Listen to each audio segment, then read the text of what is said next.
Pai Celestial, abençoa-nos enquanto nos preparamos para ver este vídeo. Capacita-nos a recebê-lo com mente aberta e coração receptivo. Que ele seja uma fonte de esclarecimento e direção, guiando-nos nas decisões que tomamos. Capacita-nos a assimilar os ensinamentos com sabedoria e a viver de acordo com os valores que ele transmite. Que esta mensagem nos fortaleça espiritualmente e nos ajude a ser luz para os outros. Amém.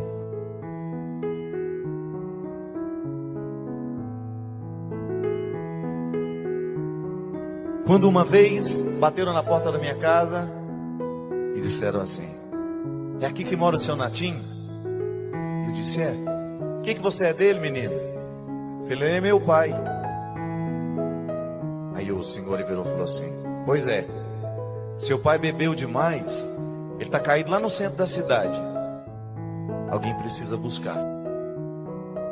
Eu me lembro que meu coração de menino naquela hora sofreu um golpe. Meu pai era alcoólatra, a gente sabia disso, mas ele ainda não tinha vivido aquela experiência tão trágica de não conseguir mais voltar para casa. E o pior, lá no centro da cidade, meu pai era um homem conhecido, um construtor famoso, bom de serviço, como dizia todo mundo lá. Fui eu, minha mãe, meu irmão.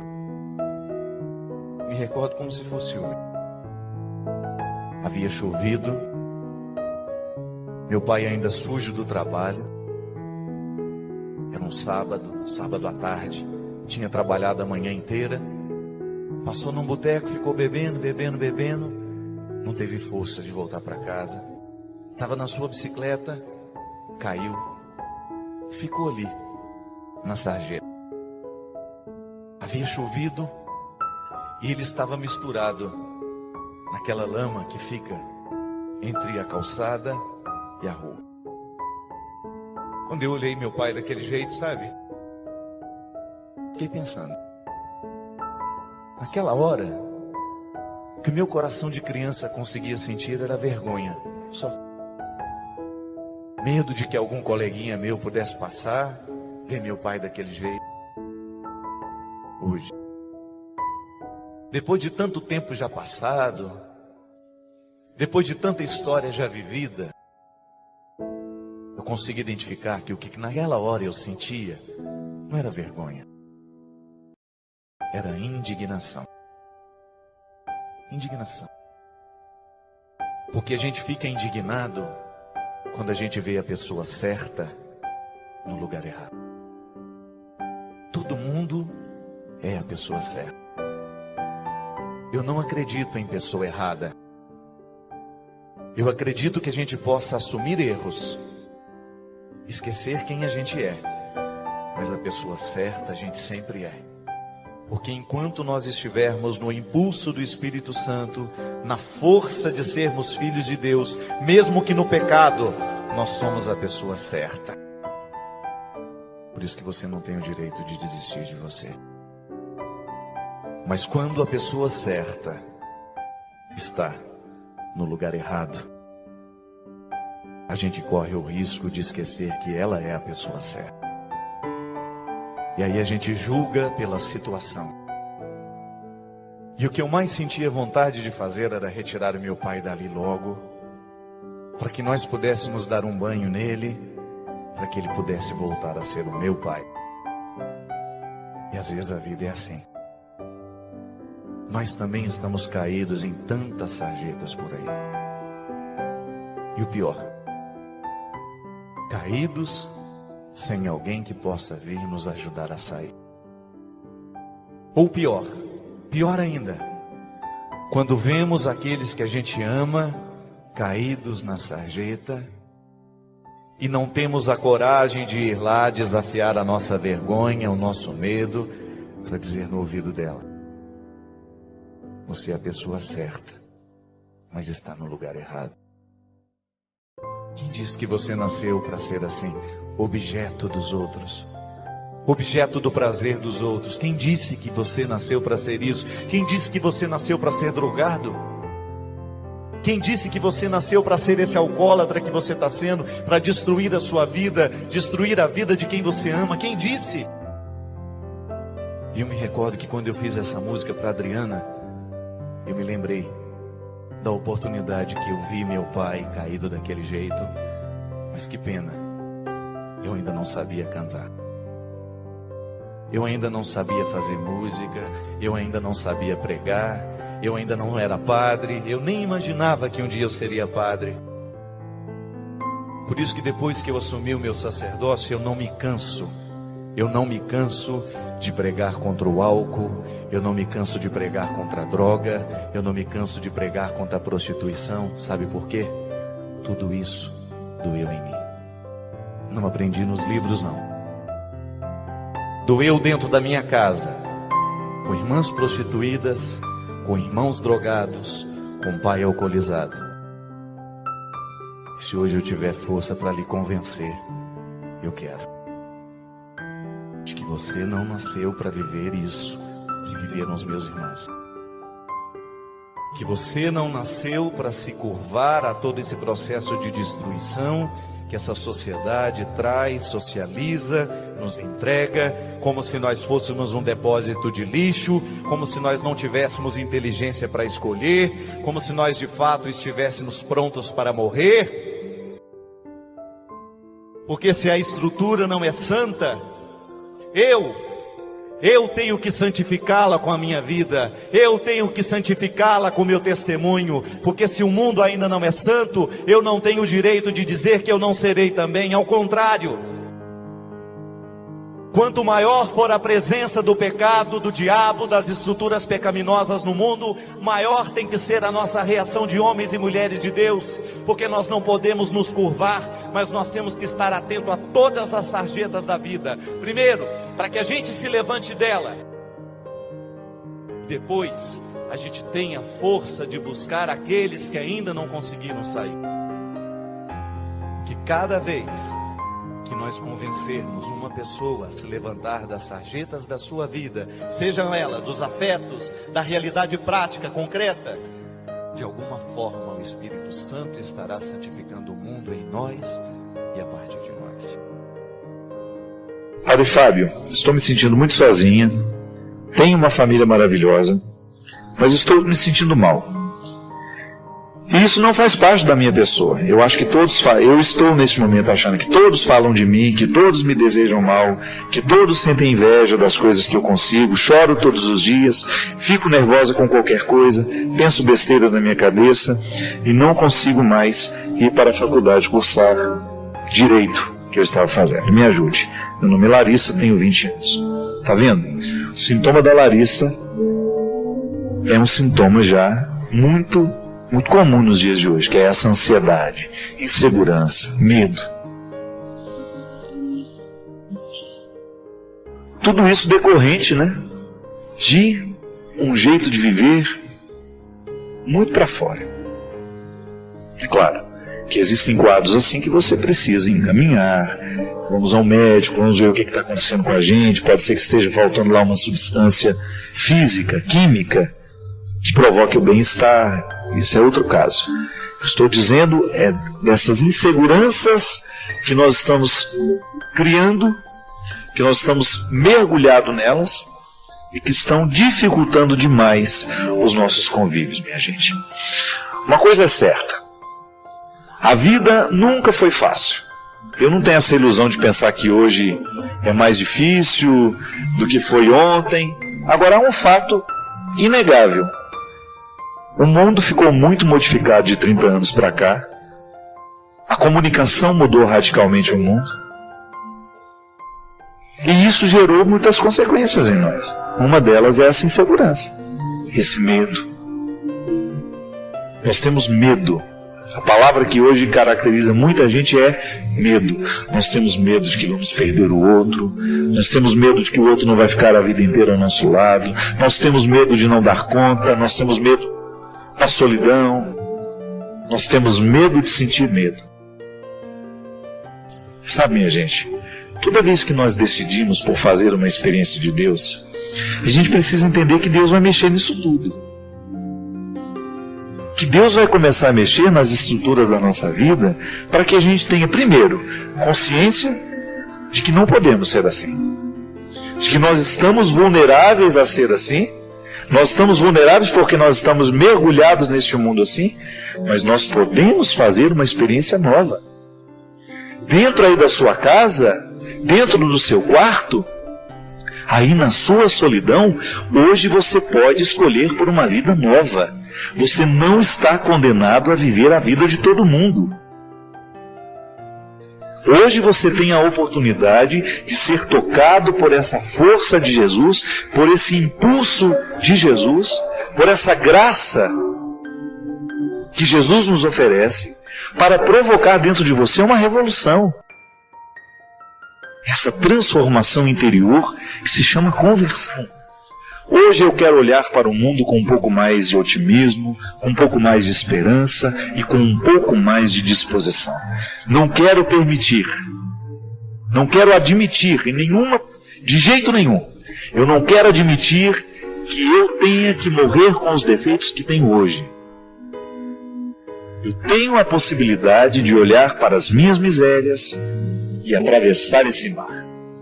Eu tenho a oportunidade de chegar do outro lado muito melhor do que eu estou aqui hoje. Porque Deus quer isso de mim. Deus quer isso de você. Pode ser que você também esteja mergulhado em muitas dificuldades, em muitos desânimos. Pode ser que você também hoje se sinta sozinha. Pode ser que você já não esteja nem se suportando mais. Pode ser que você esteja com dificuldade de se amar. Pode ser que você esteja com dificuldade de se cuidar. Dê uma oportunidade a Deus. Faça valer a sua religião. Que ela não seja mais um código de obrigações, não. Permita que hoje sua alma seja visitada por essa certeza. Deus ainda lhe quer. Permita que o novo de Deus hoje venha dar um banho, venha lavar tudo aquilo que é velho dentro de você, que não está mais servindo para nada. Não velho, né? Tudo aquilo que está estragado, porque o velho eu quero permanecer, eu quero que muita coisa antiga fique dentro de mim. O que está estragado, permita que o novo de Deus venha substituir tudo aquilo que está danificado em você. Permita que hoje Deus venha renovar os seus sonhos. Permita que hoje Deus venha renovar as suas esperanças. Permita que hoje Deus venha cuidar de você. Permita que hoje o amor de Deus possa encontrar o seu coração e fazê-lo sentir novamente a satisfação de ser quem você é. Porque quando Deus entra na nossa vida, é a primeira coisa que Ele faz. Ele nos dá motivos para a gente sorrir. Satisfação de ser quem a gente é. De você olhar-se. Reconhecer-se miserável, mas ao mesmo tempo satisfeito com o que você está fazendo com todas essas misérias. Que você está administrando bem. Que o seu trabalho está sendo frutuoso. E que porque esse trabalho está sendo frutuoso, a graça de Deus está dando muita oportunidade de crescer em você. Que Ele lhe acompanhe. Que Ele lhe abençoe. Que Ele lhe faça ter condições de jogar fora tudo o que definitivamente não precisa mais continuar. Nos becos, nos lugares onde a gente não vê, há sempre alguém querendo uma esperança para sobreviver. A vida é ameaçada em muitos lugares. Os lugares que os nossos olhos não alcançam. Agora, neste instante, por exemplo, são estatísticas monstruosas que mostram que muitas pessoas perdem a vida a cada minuto, a cada segundo, por causa da violência. Nós estamos assistindo, todos com certeza assustados, as últimas notícias a respeito dos 2 garotos que foram violentamente assassinados, esquartejados pelo próprio pai e a madrasta. Antes de vir para cá, eu ouvia da minha funcionária uma história de que um dos garotos, porque eles estavam no abrigo, quando foram mandados de volta para casa, um deles pediu socorro. Pediu que não gostaria de voltar para casa porque lá eles eram muito judiados. E a juíza fez cumprir a lei. A lei é clara. Se tem pai, se tem mãe, se tem lugar para ficar, não pode ficar no abrigo. Ainda que essa lei seja cega, ainda que essa lei não seja capaz de descobrir a qualidade do pai que espera em casa. Porque você vai concordar comigo, não basta ter pai esperando em casa, não basta ter mãe, tem que ter qualidade aquele que espera. Foi-se o tempo em que pai e mãe eram sinônimos de segurança para os filhos. Nós estamos assistindo nos últimos tempos histórias absurdas em que o principal agressor é o próprio pai e que o principal agressor é a própria mãe. É impossível a gente ficar indiferente a uma história dessa. Não acredito que possa haver algum ser humano que seja tão insensível a ponto de escutar uma história dessa e não se perguntar: que mundo é esse que nós estamos vivendo? Que sociedade é essa que nós estamos construindo para deixar como herança para aqueles que a gente ama? Que mundo é esse? Um mundo onde o pai é capaz de esquartejar a cria de suas carnes como se fosse um objeto, como se fosse um animal. Um pai que não é capaz de tomar a defesa, que não é capaz de retirar a criança das mãos violentas de uma madrasta, ou de alguém que não seja capaz de escutar o grito, de alguém que não seja capaz de se sensibilizar diante do sofrimento de alguém que é violentamente agredido. Eu fico pensando, minha gente, que essa dosagem imensa de violência que toma conta dos nossos noticiários nessa semana, ela de alguma forma nos atinge, ainda que sejam em porções menores. Você também espera seu filho em casa. E eu não sei o que você significa na vida do seu filho. Eu não sei o que você significa na vida dos seus. Eu não sei qual é o papel que você representa na vida daquele que você trouxe ao mundo. Um alerta fica para todos nós. Um alerta fica para cada pessoa de bem que não fica indiferente à morte dessas duas crianças. Que nós precisamos fazer alguma coisa. Que nós precisamos nos mobilizar para que esse mundo se transforme, para que esse mundo fique melhor, para que esse mundo não continue sendo palco de tantas atrocidades. Essa vida, ela precisa ser cuidada nas pequenas coisas. Essa vida que está aqui agora, como um dom que nós recebemos. Nós precisamos escolher melhor o que a gente traz para ela. Eu sei que você, na sua experiência de amar e ser amado, você nem sempre pensa nessas coisas, porque às vezes a vida não nos permite isso. A gente vive correndo demais. Mas seria bom que se você parasse e olhasse hoje os seus filhos, aquele que você trouxe ao mundo, e que você pensasse a sua qualidade de pai, a sua qualidade de mãe, a sua qualidade de ser humano. O que você tem representado na vida dos seus? Que isso não sirva de culpas, que isso não sirva de peso, porque geralmente quando a gente começa a pensar a qualidade da nossa vida, a gente cai na tentação de ficar parado no que a gente não fez de certo. Não, não é para isso. É apenas, quem sabe, um jeito de nos alertar para que essa violência não tome conta de nós também. Porque às vezes a gente não é capaz de gestos grosseiros e grandes como esse. Pode ser que a gente não seja capaz de esquartejar um filho, mas pode ser que pequenas violências também sejam cometidas dentro de nós, dentro da nossa casa.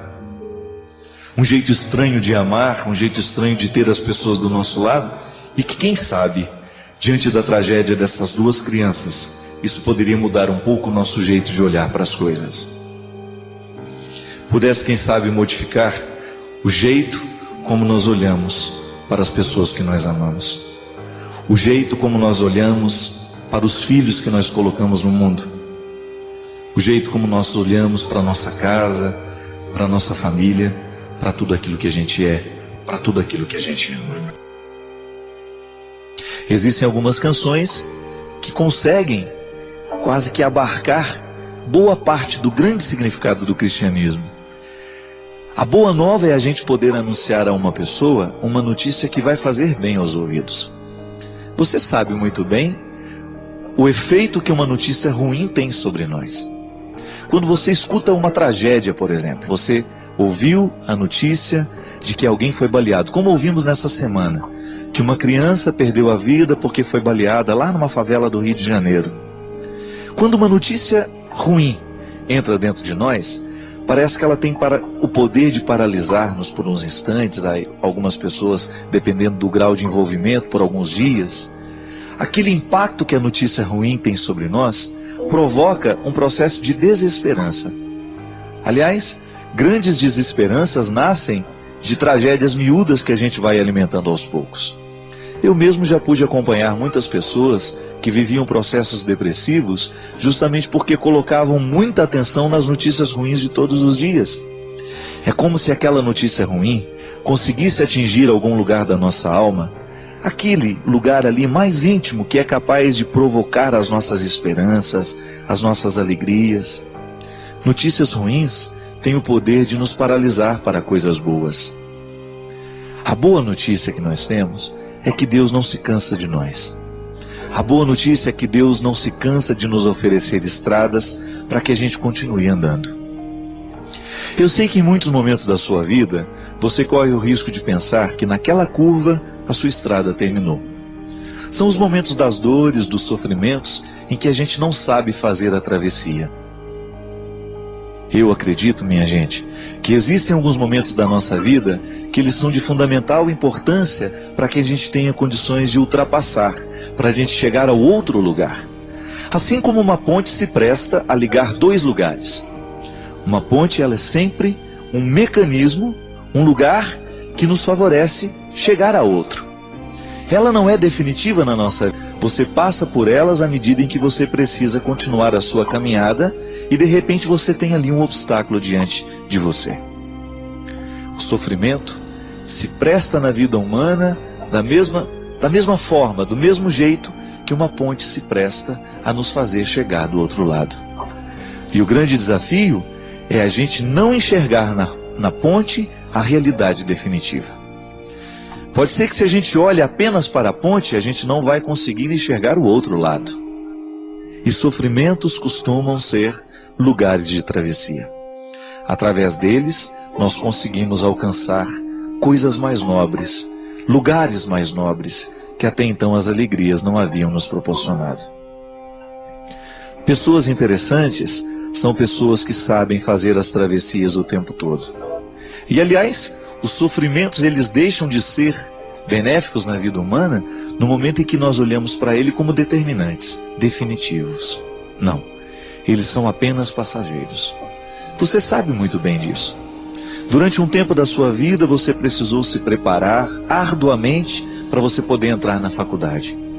E aquele período de sofrimento hoje, ele vale a pena e ele é visto de uma forma muito redentora.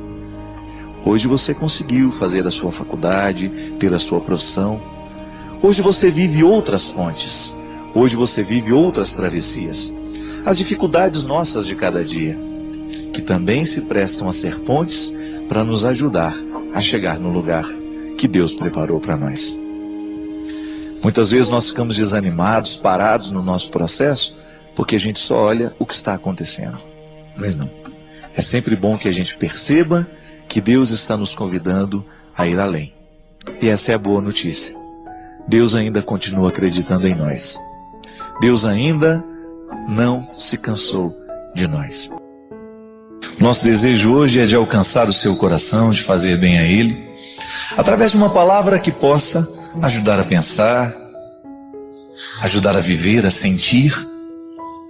O bonito da religião é a gente descobrir que o discurso não pode só nos entorpecer, mas também não pode retirar as nossas esperanças.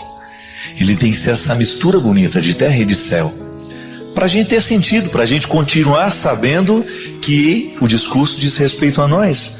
Eu não sou só terra, também não sou só céu, sou a mistura dos dois. O discurso da misericórdia passa o tempo todo por este caminho. Nos ensina, nos fortalece, sabendo que nós somos alguém que tem um outro alguém esperando. Tão interessante nós descobrimos na segurança dos afetos, a herança espiritual. Essa que você deixa aos seus filhos no momento que você os ama. Nós celebramos agora no último dia 30 as bodas de prata de um grande casal, um casal de grandes amigos, que é o Marco e a Valdete lá em Cianorte. O bonito da celebração é que, na verdade, nós não estamos celebrando uma teoria. Nós estamos celebrando a vida, a seriedade com que o matrimônio foi levado dentro daquela casa, no coração do Marco, no coração da Valdete e nos desdobramentos do Lucas e do Eduardo, que são os 2 filhos deles. Sabe o que é bonito, minha gente? É a gente identificar que o Marco e a Valdete, eles trabalham para deixar uma herança material. Trabalham como todo mundo gosta de trabalhar, para ter uma vida saudável, para ter uma vida digna. O trabalho nos dá essa dignidade, né?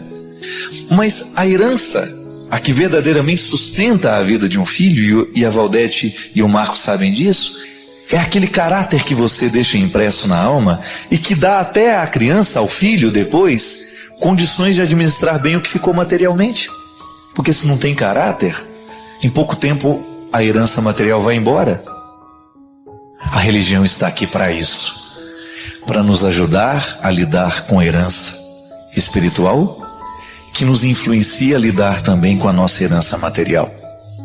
A grande herança espiritual que o cristianismo nos dá coloca dentro de nós a dimensão de um amor que nos corrige, de um Deus que nos chama a atenção porque nos quer melhores. Isso é educar para o caráter.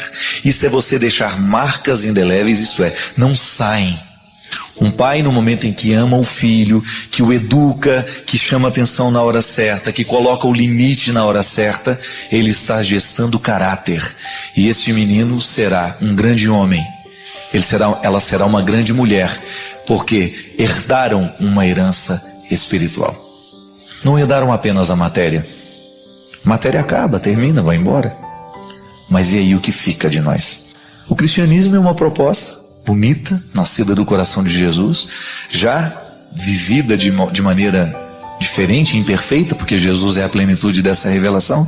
Deus, desde o início de todos os tempos, já quis nos ensinar que ter religião é viver a dimensão das 2 heranças, de você trabalhar pelo material, mas você também ser capaz de viver a beleza do espiritual que nos ajude a dividir o material. A pobreza cresce no mundo, a injustiça cresce no mundo, à medida em que o nosso caráter não está formatado para a solidariedade, por exemplo. Uma família tem que nos ensinar isso, é lá que nós aprendemos. Quando nós começamos a ser chamados a atenção das coisas pequenas, quando a sua mãe diz, olha, devolve esse brinquedo porque ele não é seu, você está sendo educado para ser gestado neste caráter novo.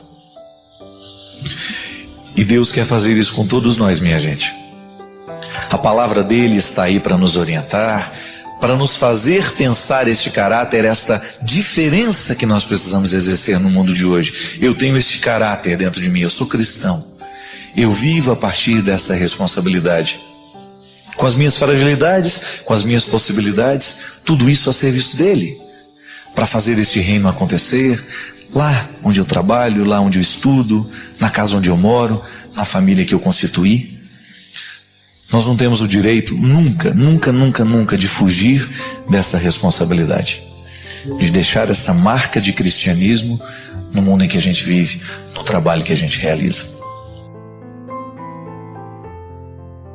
Agradecemos por fazer parte desta comunidade. Nos deixe saber suas reflexões nos comentários, inscreva-se para não perder futuras explorações e convide seus amigos a explorarem conosco.